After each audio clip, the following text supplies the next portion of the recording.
민선국이 새 지방 정부가 본격적으로 막을 올렸습니다. 앞으로 4년 동안 강원도가 더 특별하게 되기를, 도민의 진정 행복한 강원도가 되기를 기대해 보겠습니다. 여기 슈강원 6.3 지방선거 당선인 초대석 오늘 그 마지막 시간입니다. 기초단체장으로서 첫 발 내딘 포부와 함께 정책 방향에 대해서 마무리 얘기 나눠보겠습니다. 오늘 철원 김동일 군수 모셨습니다. 안녕하십니까? 안녕하세요. 네.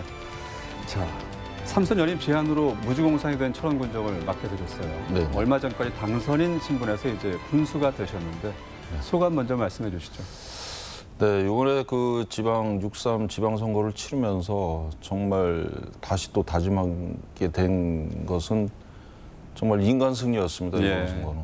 정말 모든 분들께서 진정으로 도와주시고 해서 제가 또 당선됐지만 또 지금 한편으로는 제가 이제 또 무거운 어깨에 짐을 가져간다고 좀 생각을 합니다. 그래서 그 주민들의 어떤 눈빛, 마음, 또 저한테 얘기를 드리는 것, 이런 하나하나가 저한테는 이제 무거운 짐이 되고 있는데, 근데 저는 자신을 갖고 주민의 어떤 마음을, 진심을 알고 있기 때문에 모든 행정을 주민 위주로 해서 펼쳐나가겠다는 다짐을 또 한 번 계기가 됐고, 또 선거에 여러분들이 많이 도와주신 그 국민들께 감사의 말씀을 드리고 또 함께 뛰었던 후보님들에게 위로와 격려의 말씀을 드립니다. 8년 전에 낙선 이후에 또 절치부심 끝에 당선이 되셨기 때문에 그동안에 상당히 철원군을 위해서 내가 무엇을 해야 될지 고민도 많으셨을 테고 또 어떤 정책을 펼쳐야 될지 그 계획도 착실히 세우셨을 것 같아요. 어떻습니까? 저는 이제 주로 이제 이장 한 8년에 도인 14년을 해서 좀 생활 자체에 어떤 그 근간을 둔 그 활동을 많이 했습니다. 생활 자치. 예, 생활 정치하고 이제 주로 이제 주민하고 밀접한 그 대화도 하고 이런 어떤 해결 문제를 좀 터득한 게 이제 제 강점인데 주민들께서 가장 바라시는 거는 다른 크게 뭐 이렇게 바라는 것보다도 가장 중요한 게 이제 소통 문제.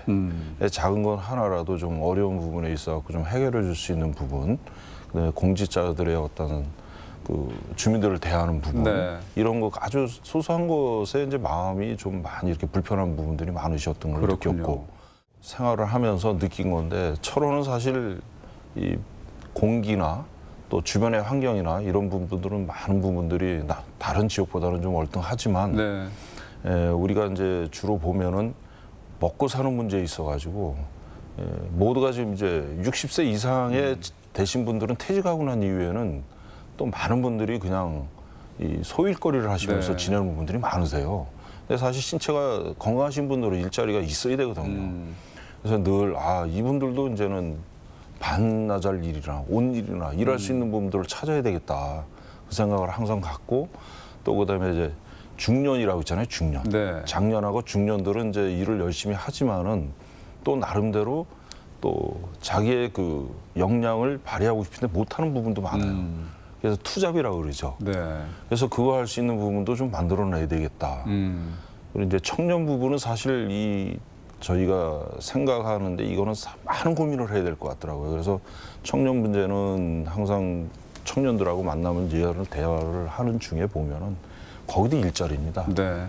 그래서 주거나 뭐 아이들 키우는 문제, 이런 것들이 다 이제 요즘 보장이 좀 많이 돼 있잖아요. 그래서 거기다 좀 더 엎어주면 될 것 같고, 다만 저희가 청년 일자리 거기에 이제 몰두를 해서 기획해서 움직이면은 그래도 철원군이 좀 제자리가 잡히지 않을까 생각을 합니다. 국민들이 얘기하기에 철원군 공무원들이 좀 그 군정을 펼치는 데 있어서 그 소통도 잘 안 되고 이런 부분을 지적하셨다고 했어요. 그러면 군 조직의 좀 개편이나 이런 것도 곧바로 시행할 계획이신죠? 7월 1일자는 이제 저 간단한 인사가 있을 것이고, 그다음에 이제 지금 조직 진단을 들어갔습니다. 이제 민간 그 용역을 줘서 전체적인 일량이나 그다음에 이제 부서의 어떤 통합 문제 이런 것을 저기저기에 이제 배치를 해야 되지 않습니까? 그래서 진단이 필요하다. 그래서 이제 그 부분이 시작이 되면은 저희가 조직을 아마 좀 전면적으로 개편을 할 겁니다. 그래서 정말 국민들이 체감할 수 있는 그 조직으로 좀 만들고, 또 제가 이제 지금 고민을 하고 있는데 사실 읍면에 그 주민들이 이제 많이 찾아가시잖아요. 그렇죠. 예, 읍면에 이제 가면은 이제 또 이건 뭐 읍면장님들이 이제 2층에 계시거든 보통. 그래서 한번 자 읍면장들도 이제 1층에서 근무를 할 수 있는 여건도 좀 만들어자. 네. 좀 불편하다기보다도 이거는 제가 봐선 당연히 해야 될 일 같아요. 네. 그래서 어르신들이나 뭐 또 민원인들 오시면은 또 읍면장님들이 좀 내려와서 이렇게 살펴주시고 또 부족한 거 있으면 채워드리고 하면은 주민들이 이 소통 문제는 자연스러로 이제 해결이 될 것 같습니다. 네. 그래서 그렇지만 한 번쯤은 이렇게 좀 변화를 줄 필요가 있다 네. 해서 좀 아주 손쉬운 부분부터 좀 접근을 해서 좀 우리 직원들이 더 주민하고 가까이 있으면은 그것도 네. 뭐 좋은 소리 듣지 않습니까? 그렇죠. 또 동네가 군단위가 이게 그 한 다리 건너면 다 아는 사람이에요. 그렇죠. 앞으로 그러니까 소극적이고 폐쇄적인 공무원 조직을 좀 변화해서 네. 열린 정책을 그렇죠. 펼치시겠다 이런 말씀이시죠. 맞습니다. 철원은 뭐 강원도 최대 곡창 지대잖아요. 네, 맞습니다. 식습관 변화 때문에 요즘 쌀 소비도 급감하는 시대에 있는데 비료값, 인건비 상승, 철원 농가 역시 상당히 어려움을 겪고 있는 것 같습니다. 농가 소득 보전을 위한 처방전은 어떻게 마련하고 계실까요? 저희가 이제 또 이 쌀값이 이제 조합원들께서 이제 좀 최대치로 받는 게 이제 목표죠. 그렇겠죠. 근데 이제 좀 지나면 이제 쌀값 문제가 이제 돌출이 되는데, 네. 근데 사실 지금 보면은 이 고유가 시대 또 그러다 보니까 모든 그 자재나 이런 것들이 올라서 경영비가 많이 들어갑니다. 뭐 트럭 값도 올라갔을 것이고 기름값도 올라갈 수 있고 또 뭐 비닐값도 올라가고 네. 그다음 비료값도 올라가고. 근데 이 쌀값은 이제 거의 이제 정체되다시피 하니까. 근데 이제 국가에서 직불제나 그다음에 다른 그 여러 가지 이제 그 농기계도 좀 이렇게 좀 지원도 해주고. 근데 그 농기계도 일부죠. 네. 이제 많은 것들을 이제 개인당 한 3,000평 정도 따지면은 한 500에서 한 600 정도, 많게는 한 800까지도 지원되는 것 같아요. 근데 이제 이게 근데 사실은 부족하거든. 근데 느낌은 받는데 이거는 당연하신 거고 네. 이 생산해서 내는 그 원료고기나 이런 걸 따졌을 때는 형편이 없거든요. 체감이 별로 안 된단 말씀이시죠? 그렇죠.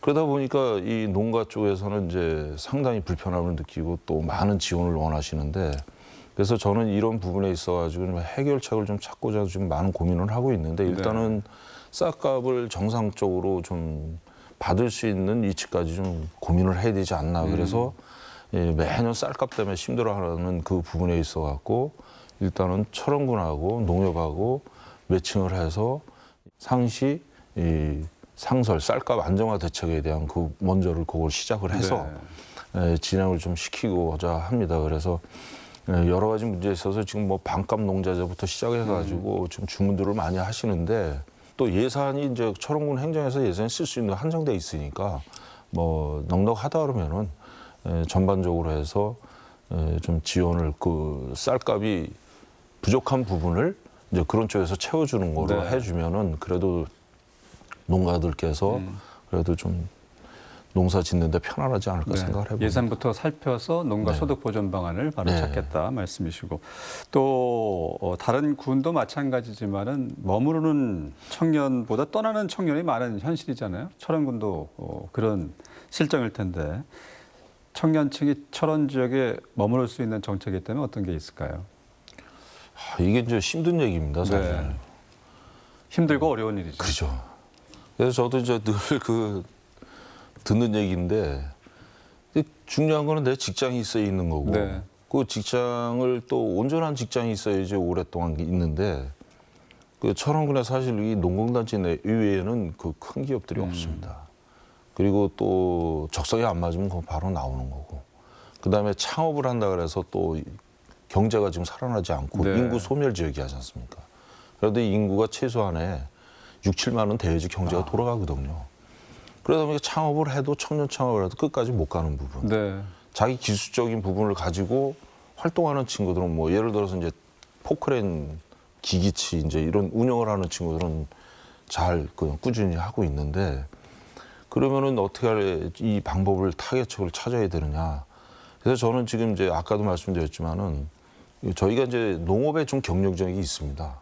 그래서 농업 부분에 있어서 도시하고 이제 근교죠. 이제, 네. 이제 50분 정도에 이제 오고 갈 수 있으니까 새벽, 그다음에 저녁 늦게 아침 일찍은 그렇다 그러면 이제 저희가 농업에 대한 그 생명농업 단지를 구성을 해서 청년들이 할 수 있다 그러면 그곳에 들어와서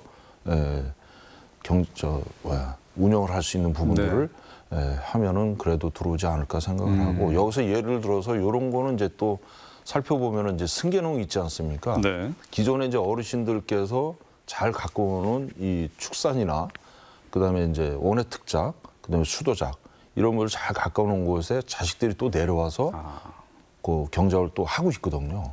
운영을 하고 있는데 그런 모습을 봤을 때는 조건만 되면은 청년들도 다시 올 수 있다라는 네. 생각을 갖습니다. 그래서 그런 부분에 또 집중을 할 거고 그다음에 기업 유치 관련돼서는 큰 기업이 들어올 수는 없다고 저희는 생각을 해요. 그래도 노력은 해야 될 것 같고 네. 그래서 중소기업에 관련돼서 좀 찾아다니면서 좀 저희들 지역에 맞게끔 해서 그런 것들에서 좀 점차 준비를 한다 그러면은 네. 처음에는 뭐 이렇게 많이 이렇게 좀 청년들이 들어와서 움직이는 모습은 보이지 않더라도 시기적으로 차근차근 해나가면은 잘 되지 않을까 좀 생각을 해봅니다. 네.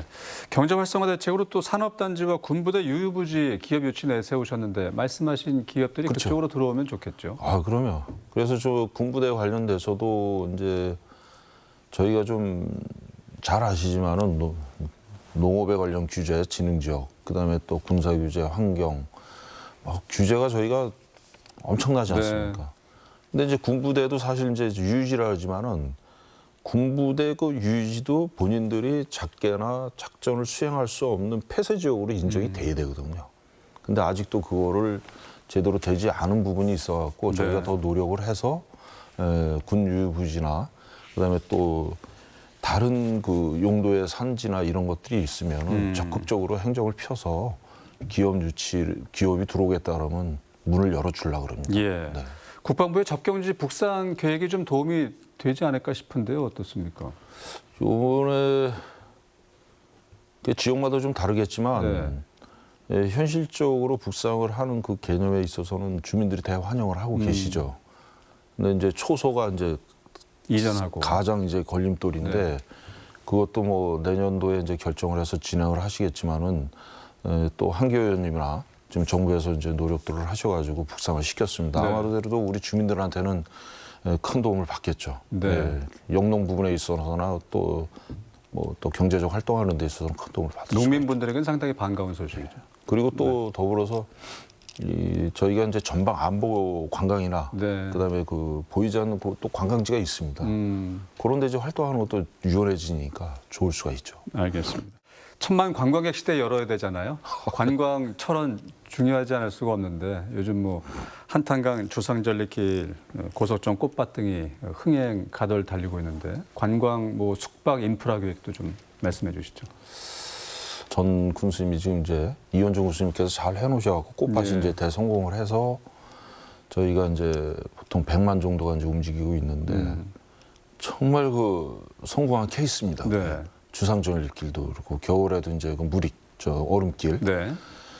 그다음에 주변에 이제 뭐 삼부연 폭포부터 시작을 해서 저 생창리의 생태공원, 그다음에 이제 노동당사, 뭐 안보관광 이런 것들을 봤을 때는 철원의 자원들이 관광이 너무 잘 돼 있습니다. 네.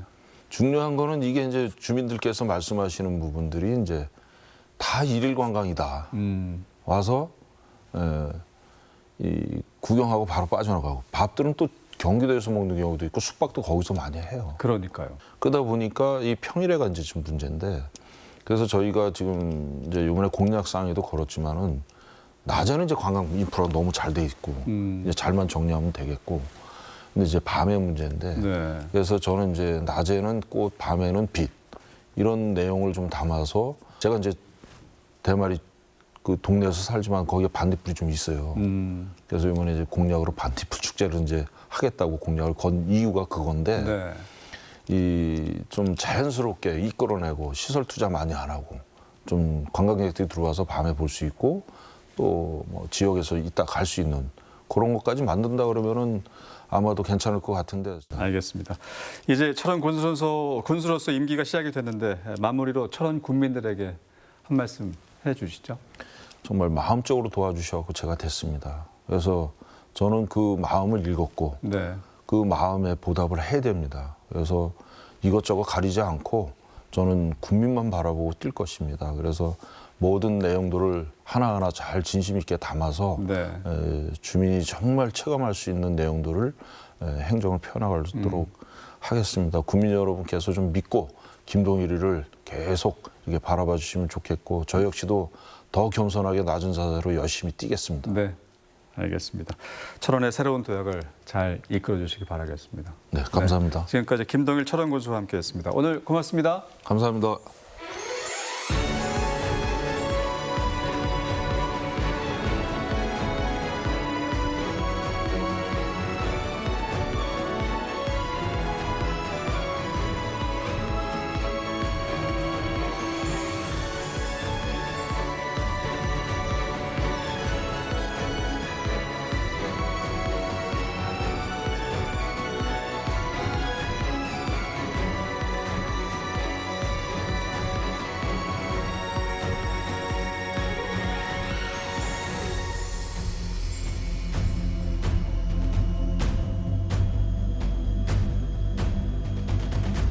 네, 여기 시광원 이번엔 6.3 지방선거에서 두각을 나타낸 정치 신인들 만나보겠습니다. 강원도의 경우 이번 지선에서 490명이 출사표를 던졌고요.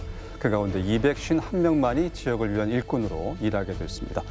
비록 낙선했지만 여전히 민생을 위한 꿈과 신념으로 다음을 준비하고 있는 그들의 이야기 오늘 직접 한번 들어보시죠.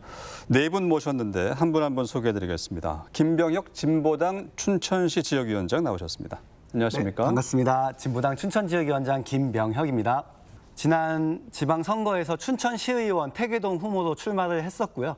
우리 사이다 현수막으로 온 국민의 마음을 시원하게 만들었던 김병혁입니다. 반갑습니다. 네. 심원남 정의당 속초 양양 고성 공동 지역위원장 모셨습니다. 안녕하십니까? 네, 안녕하세요. 정의당 속초 고성 양양 공동 지역위원장인 심원남입니다.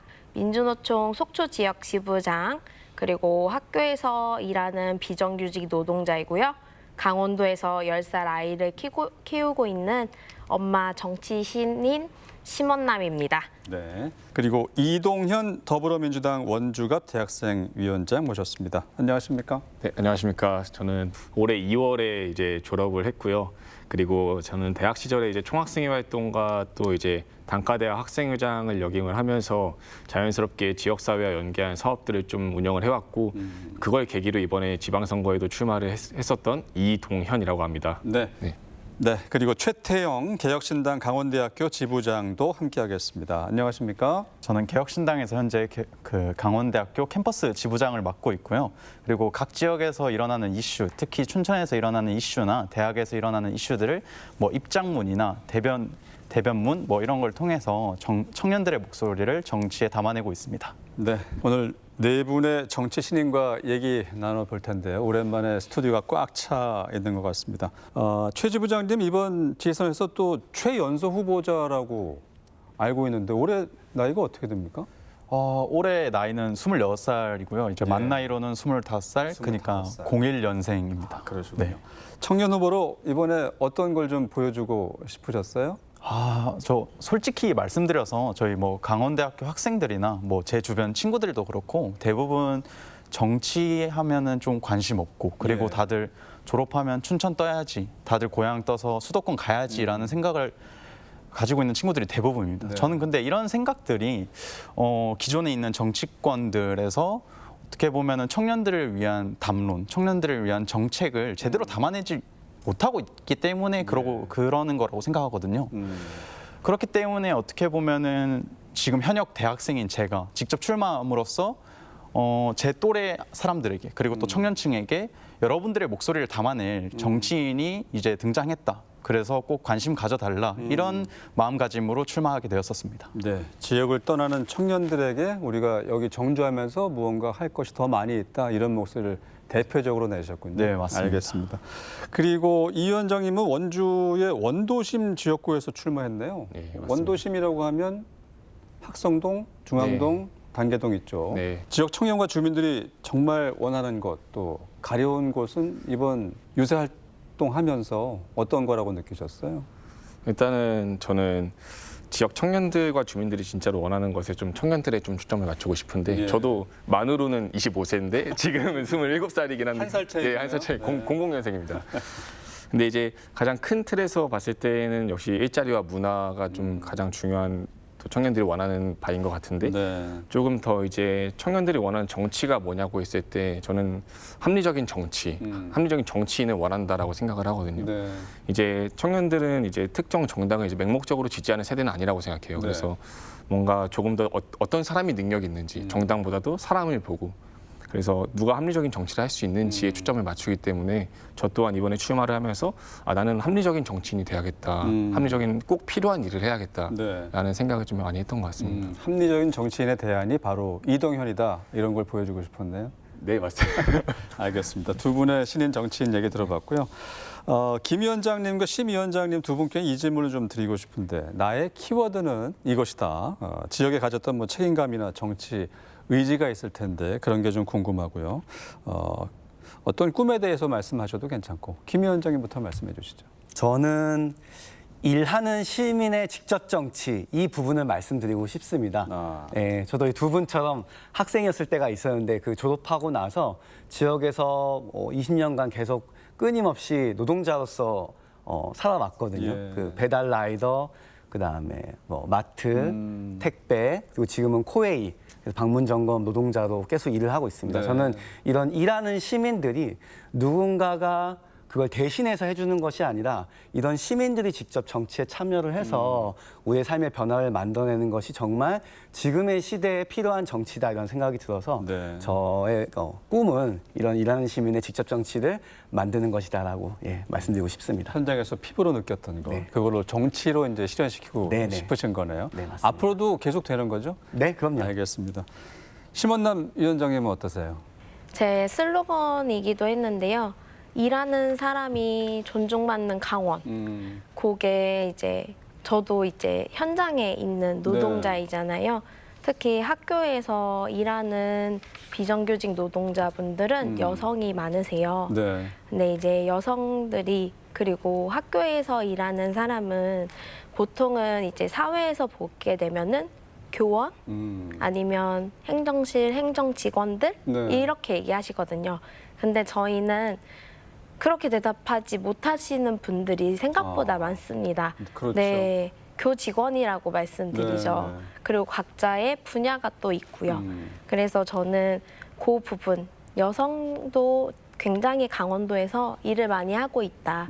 특히 비정규직 노동자로 네. 그리고 그 노동자분들이 좀 더 편안한 삶을 살 수 있고 하기 위해서 저는 이제 제 목표였던 강원 노동인권센터를 설립하는 게 제 목표였습니다. 노동인권센터. 네. 그리고 출사표를 던지기 전 밖에서 보고 느꼈던 정치하고 후보자가 돼서 직접 겪어본 선거판 좀 달랐을 텐데 정치 신인으로서 느꼈던 가장 높았던 벽은 어떤 건지 궁금해요, 네 분께. 먼저 심 위원장님. 네. 우선 제가 느끼고 들었던 거를 말씀드리면요. 들었던 이야기 중에 제일 많이 들었던 건 왜 이렇게 어려운 걸 하려고 하냐라고 하셨어요. 네. 잘해도 못해도 그 자리는 너무 어렵지 않냐. 그리고 이제 저에게 얘기해 주셨던 분들이 거의 이제 사실은 중년 남성분들이셨어요. 그래서 그분들이 바라봤을 때는 여성이 할 수 있을까? 그것도 젊은 사람인데 네. 특히 저희 지역에서는 이제 제가 이제 선거 활동을 하기 전에 조금씩 명함을 돌리고 있었어요. 네. 그런데 그때 저에게 인사해 주신 정치인 분들은 아무도 없었어요. 아, 그랬나요? 네. 그렇게 느낀 순간에 더 많이 다녀야 되겠다. 네. 그렇게 느꼈고요. 저에게 제일 가장 높았던 벽은 사실은 시의원 분들은 이제 직접 옆에서 도와주시는 정당의 지지분들이 많으시잖아요. 관계자도 있고 지지자도 네. 있고. 그리고 방송차도 쓸 수 있고요. 네. 근데 도 비례는 비례대표로서. 네, 도 아. 비례대표로서는 너무 열악한 그랬겠네요. 상황이었습니다. 그때 느낀 건 그냥 무조건 밖에 나가 있어야 되겠다. 피켓 들고 무조건 바뀌다. 네. 근데 이게 365일 그냥 투쟁 피켓만 들었던 사람이 갑자기 인사도 해야 되는 상황. 그리고 맨몸으로 혼자 뛰어야 되는 상황. 너무 이제 사실은 첫날에 너무 울음이 났었어요. 그렇군요. 네, 쉽지 않구나. 그렇게 느끼면서 더 열심히 해야 되는구나 라고 느꼈어요. 현실 정치의 어려움을 정말 온몸으로 다 받아내셨네요. 네. 다음번 도전할 때는 훨씬 더 익숙해지시겠네요. 네, 그럴 것 같습니다. 그리고 이동현 위원장님 어떠셨어요? 저는 일단은 제가 후보자가 직접 돼서 느꼈던 것 중에 가장 큰 거는 책임감이었던 것 같아요. 책임감. 제가 이제 선거가 끝나고 나서 좀 돌아봤을 때 내가 알고 있는 사람보다 훨씬 더 많은 사람들의 도움을 받았구나. 예. 그게 되게 많이 느껴졌고 그래서 이제 그게 또 책임감으로 다가왔고 실제로 뛰면서도 저를 응원해 주시는 분들을 보면서 이거는 정말 후보자로 뛰어봐야만 느낄 수 있는 책임감이다 라는 생각이 들어서 그게 가장 저는 좀 크게 다가왔고요. 네. 그리고 이제 정치 신인으로서 가장 좀 어려웠던 거는 역시 조직력. 조직. 네. 네. 나만의 팀이 없다는 거. 이제 기존에 했던 정치인 분들이나 혹은 이제 지역에서 오래 활동하셨던 분들은 자기만의 영역이 있고 자기만의 사람이 딱 있는데 그렇죠. 저는 사실 이제 막 대학을 졸업하고 나오다 보니까 사실 그런 조직적인 부분에서 좀 어려움이 있었다. 네. 네, 그게 가장 컸던 것 같습니다. 이번에 네 분에 대한 이런저런 궁금증 풀어보는 시간 가져보도록 하겠습니다. 먼저 김 위원장님, 국민의힘 현수막을 비판하는 사이다 현수막을 내걸었다. 아까 처음에 인사말에서도 말씀해 주셨는데 거대 정당의 네거티브 전략의 일명 맞불로 온 거였어요. 현수막으로 윤석열 1심 무기징역 선고란 내용을 전하셨는데 어떤 의도였는지 상당히 궁금한데요. 우리가 민주화 운동 거치고 나서 여러 가지 많이 절차적 민주주의가 많이 발전했다고 이야기를 하고 있지만 정말로 그 민주주의가 학교 안에, 직장 안에, 우리가 살고 있는 현장 안에 그 민주주의가 다 들어와 있는가라고 보면 저는 네. 그 앞에서 다 멈춰 있다는 생각이 들었거든요. 근데 그 원인이 저는 박근혜 대통령 탄핵 이후에 그때 화제가 됐던 건 적폐청산이었어요. 그랬죠. 그 적폐청산을 통해서 그 사회의 잘못된 부분들을 적시 잘 도려내고 그래야만 사회계로 넘어갈 수 있기 때문에 그게 화제였는데 그걸 이뤄내지 못했고 그래서 윤석열 대통령이 탄핵된 것도 물론 이제 계엄을 일으키고 했던 큰 문제가 있지만은 그것이 가능하게 했던 그 구조. 그래서 내란청산이 확실히 이루어져야만은 우리 사회 근본적인 개혁들이 이루어질 수 있기 때문에 그 메시지를 꼭 전하고 싶은 마음에 그 현수막을 걸게 되었습니다. 진정한 민주주의의 의미를 좀 시민들에게 알리고 싶었다, 전하고 싶었다. 네. 알겠습니다. 심 위원장님은 선거 후보자 TV 토론회 경험이 일단 있으시잖아요. 제가 비례대표 도의원 토론회 때 뵀는데 전국 노동 조건 중에 강원도가 최악이다. 이런 문제의식을 전하기도 했어요. 강원도의 실제 현황 어떻고요? 또 어떤 개선점이 있어야 하는지. 최악의 노동 조건이지만 그럼에도 불구하고 희망이 좀 있다. 이런 부분 어떤 게 있을까요? 네, 강원도는 어쨌든 지금 비정규직 비율이 1위 그리고 비정규직 43 부문이요? 네, 맞습니다. 그리고 43.6%입니다. 지금 제가 현장에 특히 속초 강원도 쪽에서 이제 노동분들의 이야기들을 많이 접하게 되는데요. 그 현장에 들어가 보면요. 노동을 할 수 있는 조건이라고 할 수 없어요. 정말 열악하네요. 네. 제가 원주에 방문했던 재활용 선별장이 있습니다. 거기가 하청으로 이루어지고 있는데요. 네. 차에서 내렸는데 이거 무슨 냄새인가요? 아하. 그게 어떤 냄새였냐면 쓰레기를 선별하고 재활용품을 선별하고 네. 그것을 태워서 그리고 태우지 않은 것들은 압축하고 거기서 얼마나 많은 유해 물질들이 나오겠습니까? 그렇겠죠. 그런데 거기에 계신 분들은 거의 여성 노동자들이었어요. 그리고 임금도 정말 바르지 않은 곳입니다. 서울과도 100만 원 이상이 차이 나고요. 네. 네, 그런 부분에서 이분들이 어떻게 이 현장, 노동 현장에서 일을 할 수 있을까? 그러니까 언제나 노동 환경에 피해를 입는 건 어쨌든 노동자입니다. 근데 처우가 너무 좋지 않은 부분에 저는 빠르게 강원도가 개선해야 된다고 생각합니다. 네. 네. 희망을 찾기 이전에 열악한 강원도의 노동 환경을 좀 바꿔야 되겠네요. 네, 알겠습니다. 맞습니다. 그리고 이 위원장님은 대학을 졸업한 지 얼마 안 된 만 25세죠? 예, 25세 나이에 원주시 의원이라는 구체적인 목표를 갖게 된 어떤 뭐 결정적인 계기가 있었는지 학생 회장 시절에 경험했던 그런 기억들이 좀 기폭제가 된 것이 아닌가 막연한 생각을 해보게 되는데 어떠셨어요? 일단 뭐 학생회장 시절에 제가 경험했던 것들이 기폭제가 된 것도 맞고요. 뭐 네. 어쨌든 이 시의원에 출마를 한 데는 뭐 한 가지 이유만 있는 건 아니니까 좀 다양한 요소들이 결합돼서 출마를 좀 결정을 하게 됐는데 네. 일단은 좀 상지대 학생회장 시절에 일단 상지대 자체가 원주 지역에 있는 학생들이 많이 오지는 않습니다. 타 지역에서 서울이나 수도권에서 많이 오거든요. 그렇군요. 네, 그런 친구들이 이제 상지대 학교에 왔을 때 그냥 원주를 스쳐가는 도시로 이제 인식을 하고 네. 그냥 매 해가 가면 갈수록 그 상권이 죽어가는 게 너무 이제 딱 눈에 보이고 네. 그런 것들이 이제 또 내가 지역에 남아서 무언가를 하고 싶다라는 그런 마음을 들게끔 한 요소도 분명히 있고요. 그리고 또 좀 이제 이건 개인적인 이야기지만 제 주변 또래 친구들을 보면 사실 그 친구들이 잘못됐다라는 건 아니지만 보통 나의 성장에 좀 중심에서 내 삶을 좀 바라보는 경우가 많은데 그런 것들이 가치가 없다는 건 아니지만 매우 정상적이고 너무 흔한 일이지만 네. 이 정치라는 것을 하게 됨으로써 나는 나의 이웃을 위해서 무엇을 할 수 있는가, 나는 남을 위해서 어떤 일을 할 수 있는가를 필연적으로 고민할 수밖에 없게 되는 네. 그런 일이라는 것에 대해서 저는 좀 그런 면에서 정치의 매력을 좀 느꼈고요. 아하. 그런 것들이 좀 결합되면서 내가 이 일에 온전히 한번 해보고 싶다라는 좀 결심이 좀 쓴 것 같습니다. 네. 네. 얘기를 들어보니까 앞으로도 계속 도전할 의사가 확실하신 것 같은데요. 확실합니다. 알겠습니다. 원주 시민분들은 좀 참고하시고요. 최 부장님은 현재 대학생 네. 신분이죠. 네. 잠시 휴학을 한 상태고. 네, 맞습니다. 개혁신당 창당부터 참여하면서 대학생 조직을 창설하는 데 상당히 기여하신 것 같은데 이 과정에서 기억에 남는 에피소드가 있다면 말씀해 주시고 또 대학생들의 정치 참여가 왜 중요한지 그거 좀 강조해 주세요. 네. 일단 말씀드릴 거는 사실 저희 개혁신당이 작년 이제 대선 전까지만 해도 대학생 조직이 별도로 없었습니다. 네. 그냥 이제 미래희망위원회라고 청년 조직이 어떻게 보면은 대학생 조직이자 청년 조직으로 이렇게 네. 역할을 하고 있었는데요.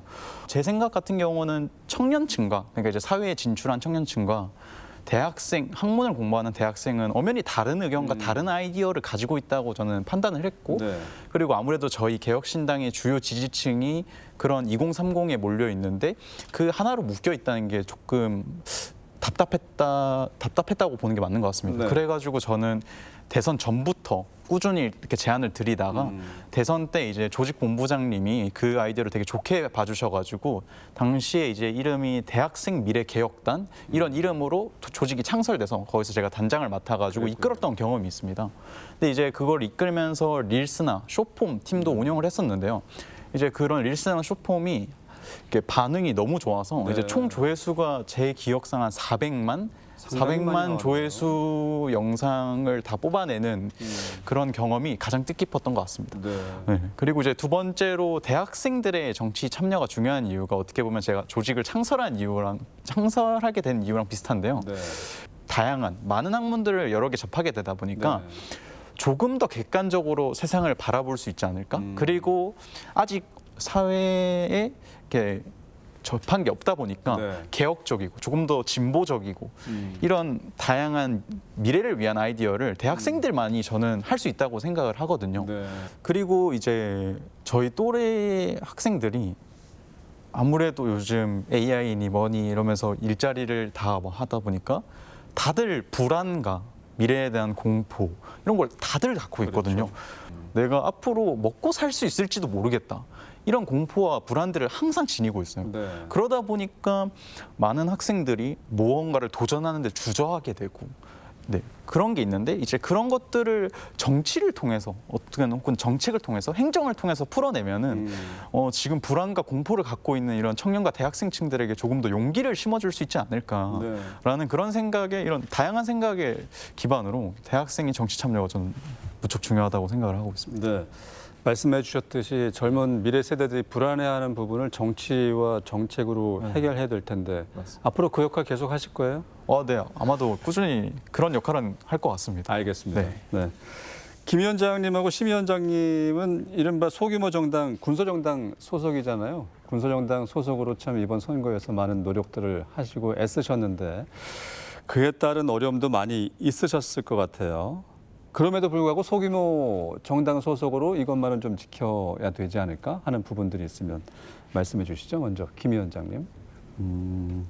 이 지역 정치가 우리 주민분들에게 어떤 영향을 미치고 있는지에 대해서 주민분들이 진짜 체감하고 알 수 있는 게 없다라는 생각이 많이 들었습니다. 너무 멀어져 있다는 생각이 들었습니다. 그래서 뭐 군소 정당으로서만이 아니라 저는 기본적으로 정치를 해야 된다는 입장에서 이 유권자와 정치인 간의 정당 간의 신뢰를 회복하는 게 지금 시대에 엄청 중요하다는 걸 많이 느끼게 됐습니다. 예, 그 선거운동 과정에서 그게 가장 크게 느꼈던 것 같아요. 알겠습니다.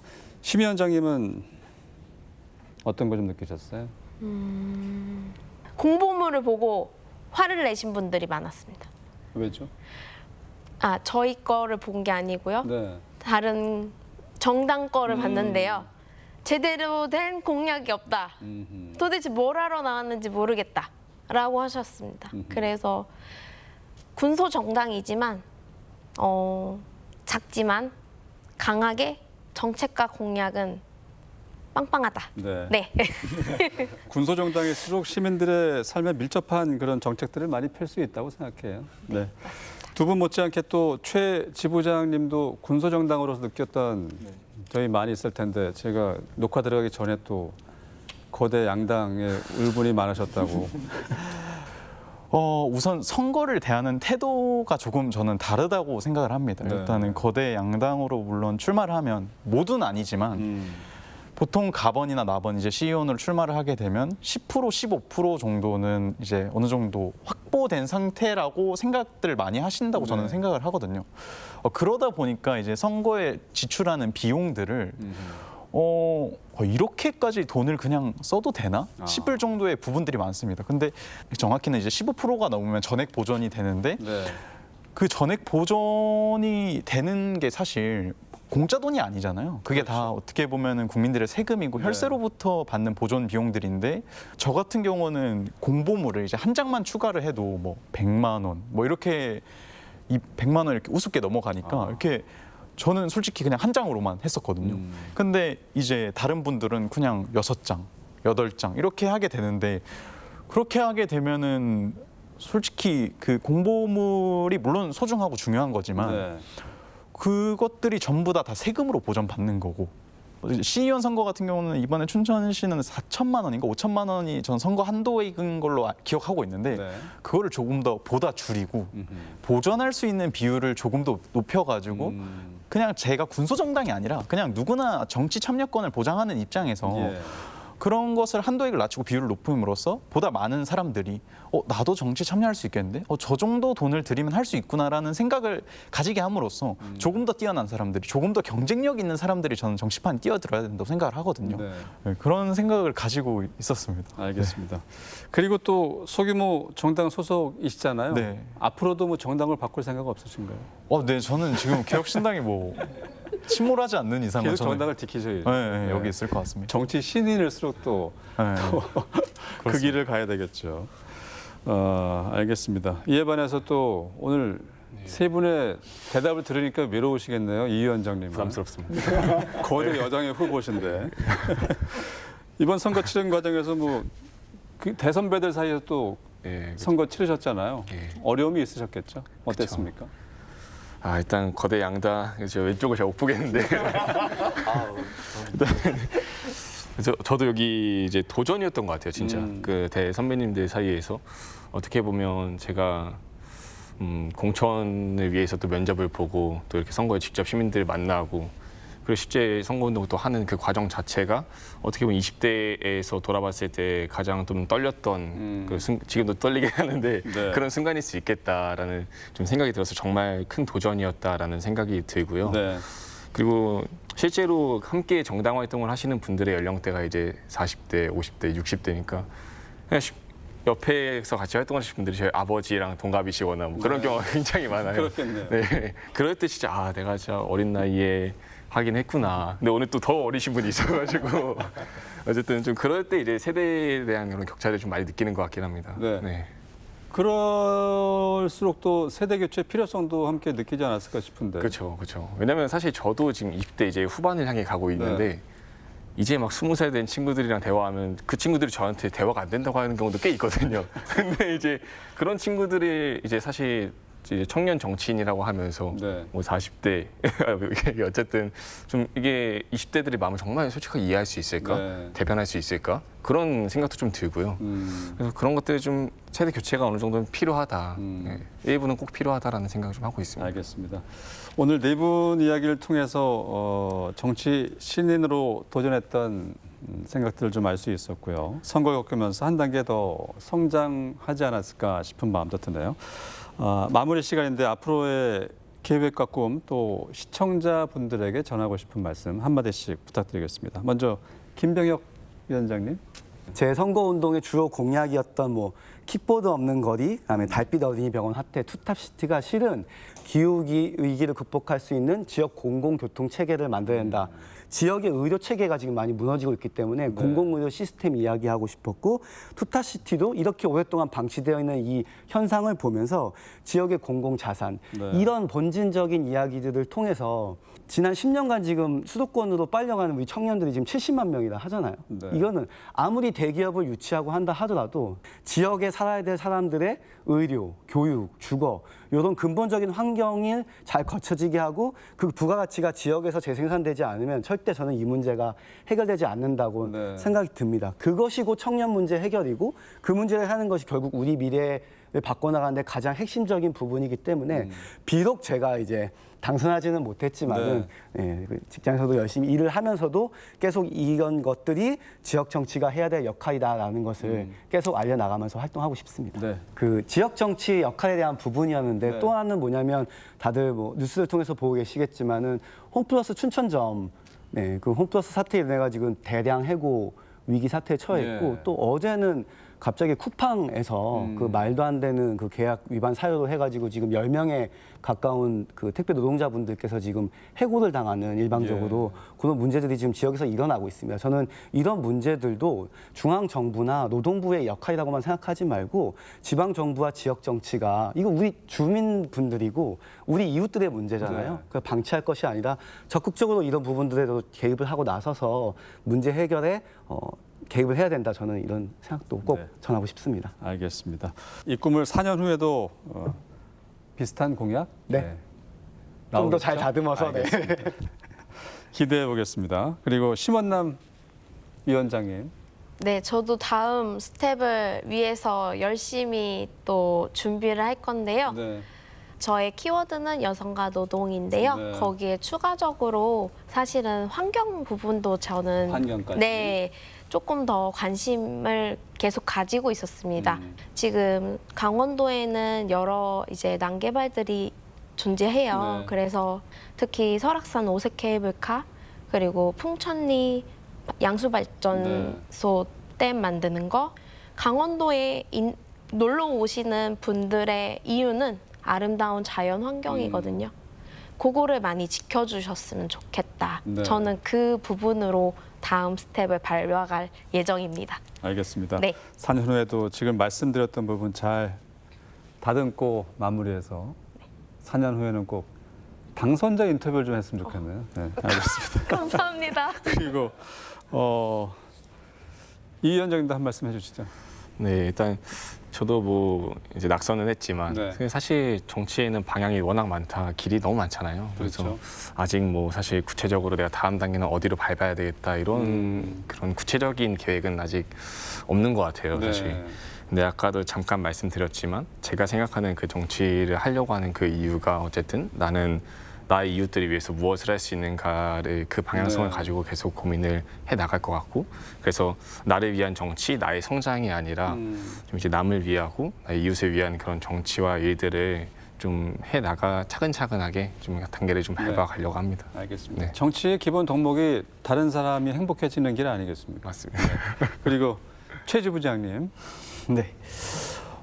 저 같은 경우도 다음 스텝이 정확히 명확히 뭐다. 이거는 정확히 못 정한 것 같고, 네. 그것을 떠나서 그냥 개혁신당이 이번 선거에서 이제 어떤 점이 있었냐라는 걸 간략하게 이제 마무리 반으로서 말씀드리면은 네. 사실 이번 선거에서 저희 당이 생각보다 전체적으로 결과가 안 좋았습니다. 물론 제 선거는 오로지 제 책임이라고 생각을 하는데 네.